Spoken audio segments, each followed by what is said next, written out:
এই সেশনে আমরা শিখব কিভাবে গ্লোব মডেল দ্বারা সূর্যালোক এবং পৃথিবীর গতির মধ্যে সম্পর্ক খুঁজে বের করতে হয়।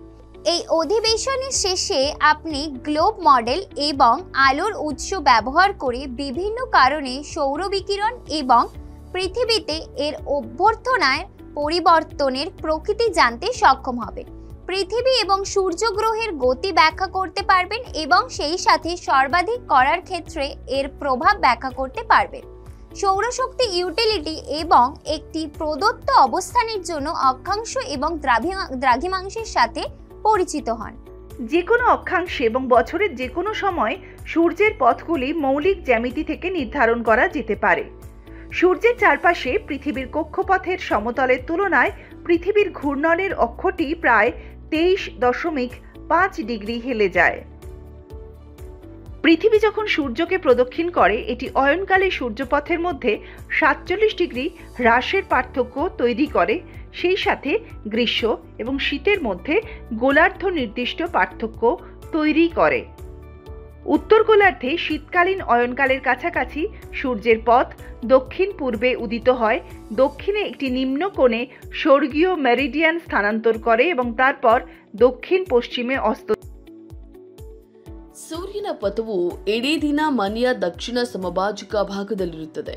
ಸೌರ ಉಷ್ಣಶಕ್ತಿಯನ್ನು ಸೆರೆ ಹಿಡಿಯಲು ದಕ್ಷಿಣಕ್ಕೆ ಎದುರಾಗಿರುವ ಲಂಬವಾದ ಕಿಟಕಿ ಸಮಭಾಜಕ ಭಾಗ ಪರಿಣಾಮಕಾರಿಯಾಗಿದೆ. ಕಂಪಾರಿಸನ್ ಮಾಡುವುದಾದರೆ ದಕ್ಷಿಣ ಗೋಳಾರ್ಧದಲ್ಲಿ ವಿಂಟರ್ ಸೋಲಾಸ್ಟಿಕ್ ಬಳಿ ಸೂರ್ಯನ ಪಥವು ಈಶಾನ್ಯದಲ್ಲಿ ಏರುತ್ತದೆ. ಅದೇ ಸಂದರ್ಭದಲ್ಲಿ ಉತ್ತರದಲ್ಲಿ ಕಡಿಮೆ ಕೋನದಲ್ಲಿ ಉತ್ತುಂಗಕ್ಕೆ ಏರುತ್ತದೆ. ಅದಾದ ನಂತರ ವಾಯುವ್ಯದಲ್ಲಿ ಅಸ್ತಮಿಸುತ್ತದೆ. ಹಗಲಿನ ಅವಧಿ ಆರ್ಕ್ಟಿಕ್ ವೃತ್ತದ ಉತ್ತರಕ್ಕೆ ಮತ್ತು ಅಂಟಾರ್ಕ್ಟಿಕ್ ವೃತ್ತದ ದಕ್ಷಿಣಕ್ಕೆ. ಚಳಿಗಾಲದ ಅಯನ ಸಂಕ್ರಾಂತಿಯ ಸಮಯದಲ್ಲಿ ಸೂರ್ಯನು 24 ಗಂಟೆಗಳ ಕಾಲ ದಿಗಂತದ ಮೇಲೆ ಇಲ್ಲದಿರುವಾಗ ವರ್ಷದಲ್ಲಿ ಕನಿಷ್ಠ ಒಂದು ದಿನ ಬೆಳಕಾಗಿಯೇ ಇರುತ್ತದೆ. ಹಾಗೆಯೇ ಬೇಸಿಗೆಯ ಅಯನ ಸಂಕ್ರಾಂತಿಯ ಸಮಯದಲ್ಲಿ 24 ಗಂಟೆಗಳ ಕಾಲ ದಿಗಂತದ ಮೇಲೆ ಸೂರ್ಯ ಇದ್ದಾಗ ಒಂದು ದಿನ ಹಗಲಾಗಿ ಇರುತ್ತದೆ. পৃথিবী সূর্যের চারপাশে প্রদক্ষিণ করার সঙ্গে সঙ্গে নিজের অক্ষের চারপাশে ঘুরছে বলে সৌর বিকিরণের ঘটনার কোণ ক্রমাগত পরিবর্তিত হচ্ছে। প্রবণতারও একটি প্রভাব রয়েছে যা দেখানো হয়েছে পৃথিবীর অক্ষের 23.5 ডিগ্রি। পৃথিবী একটি সমতল ডিস্ক নয়, এটি আকৃতিতে প্রায় গোলাকার এবং মহাকর্ষীয় বল বায়ুমণ্ডলকে শেলের মতো আবদ্ধ করে। পৃষ্ঠের একটি বিন্দুতে সৌর বিকিরণের তীব্রতা তাই পৃষ্ঠের বক্রতা এবং বায়ুমণ্ডলের কার্যকর পুরুত্ব দ্বারা প্রভাবিত হয়। তদনুসারে ভৌগোলিক অবস্থানের উপর নির্ভর করে ইনস্টলেশন কোণ ঋতু থেকে ঋতুতে পরিবর্তিত হয়। আসুন উত্থান এবং নির্দেশনা নির্ধারণ সম্পর্কে শিখি।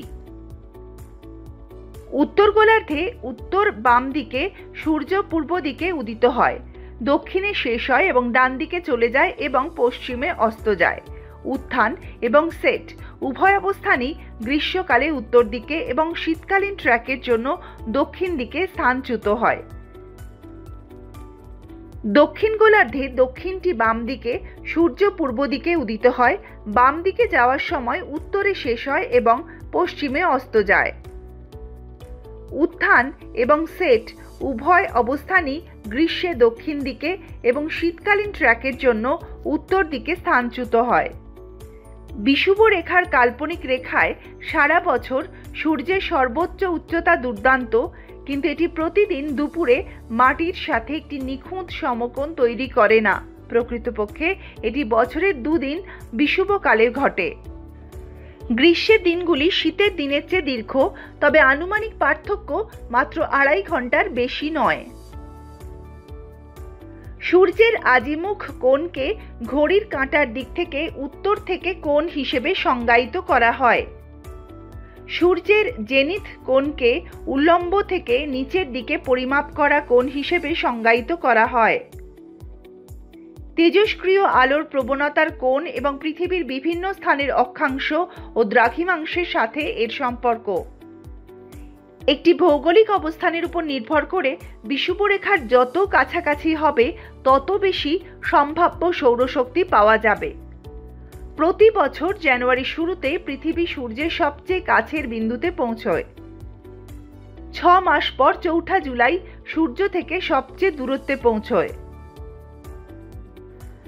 এই ভিন্ন ভিন্ন দূরত্বের কারণে পৃথিবীর বায়ুমণ্ডলে সরাসরি সৌর বিকিরণ পৌঁছেছে, যা 4 জুলাইয়ের তুলনায় জানুয়ারিতে 7% বেশি তীব্র।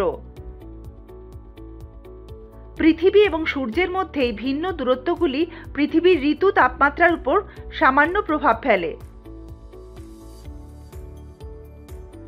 এটা আপনার বোঝার পরীক্ষা করার সময় আপনার একটি মোমবাতি বা বৈদ্যুতিক বাল্ব বা টর্চ এবং একটি ঘূর্ণায়মান গ্লোব মডেল প্রয়োজন। আপনার কাজ হলো প্রদত্ত চিত্রগুলি অধ্যয়ন করা, যা সূর্যের চারপাশে পৃথিবীর পথের একটি সচিত্র উপস্থাপনা এবং আপনার বোঝার রেকর্ড করা। আমরা গ্লোব মডেল দ্বারা সূর্যালোক এবং আর্থ মোশনের মধ্যে সম্পর্ক খুঁজে বের করুন। এই বিষয়ের শেষ অধিবেশনে এসে পৌঁছেছি। এখনো পর্যন্ত আপনি গ্লোব মডেল এবং আলোর উৎস ব্যবহার করে বিভিন্ন কারণে সৌর বিকিরণ এবং পৃথিবীতে এর অভ্যর্থনার পরিবর্তনের প্রকৃতি জানতে সক্ষম হবে। পৃথিবী এবং সূর্যগ্রহের গতি ব্যাখ্যা করুন এবং সৌরশক্তির উপযোগিতা সর্বাধিক করার ক্ষেত্রে এর প্রভাব ব্যাখ্যা করুন এবং পান একটি প্রদত্ত অবস্থানের জন্য অক্ষাংশ এবং দ্রাঘিমাংশের সাথে পরিচিতি।